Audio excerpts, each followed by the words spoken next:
Bonsoir à tous, donc on se retrouve une nouvelle fois à partir de la COP25 ici à Madrid pour la conférence climat. On est devant le pavillon que nous avons obtenu du secrétariat de la Convention des Nations Unies pour mettre en avant nos solutions, les travaux que nous faisons ici. Et peut-être aussi c'est le moment de vous raconter un peu qu'est-ce qu'on fait là tout de suite pendant ces négociations. Alors on est là pour les 2 semaines.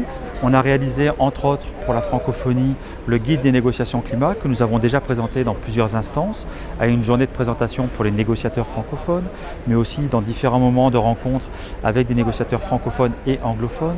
On est nous-mêmes en accompagnement de plusieurs pays ici dans le cadre des négociations, plusieurs pays africains d'ailleurs en l'occurrence.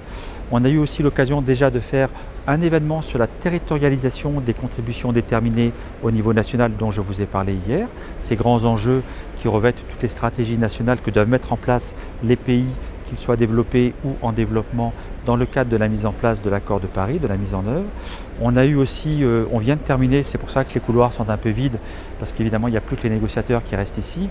On vient de terminer un événement sur la mise en place d'une réforme des subventions aux énergies fossiles, comme le plaidoyer de beaucoup de pays et de beaucoup d'institutions nous l'expliquent régulièrement, sachant que vous vous souviendrez par rapport à ce qu'on a dit hier, qu'on doit laisser les 2/3 des énergies fossiles sous terre pour être à même de limiter les émissions d'ici à 2030 et arriver à une neutralité carbone d'ici 2050 pour obtenir finalement cette trajectoire des 1,5 degrés, voire des 2 degrés en fonction du scénario qui sera mis en œuvre.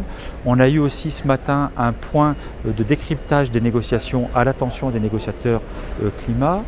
Qu'est-ce qu'on a eu de beau encore déjà ici? Aujourd'hui, nous avons eu plusieurs interviews avec la BBC Afrique qui nous a expliqué de parler des enjeux, qui nous a demandé de parler des enjeux des négociations ici. On a eu aussi avec le Global Positive Forum un long entretien où on a expliqué un peu la vision d'énergie 2050. On a travaillé à l'instant avec PACJA, le réseau panafricain pour la justice climatique, sur des questions de comment mobiliser les financements pour renforcer l'accès des populations isolées aux services énergétiques. Nous avons eu aussi le lancement officiel hier d'Ars Planet, que vous avez vu aussi sur notre pavillon, d'Ars Planet sur le pavillon de la francophonie, donc on a été très honorés. Et maintenant, l'exposition est itinérante dans différents pavillons de l'espace ici de la Convention Climat.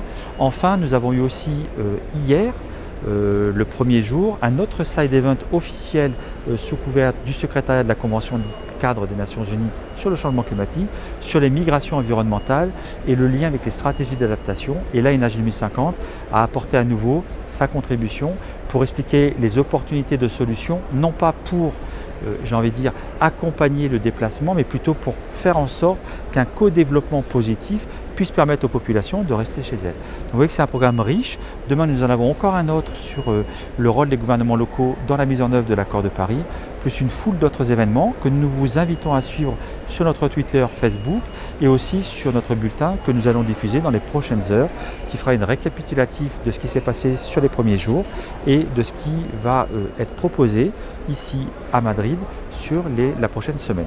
On vous remercie, on vous dit à demain pour un petit décryptage technique d'un sujet à l'agenda qui s'appelle l'adaptation, sur lequel on va revenir profondément pour dire les enjeux ici de Madrid et puis ce qui est en train d'être négocié et discuté par les différents États parties.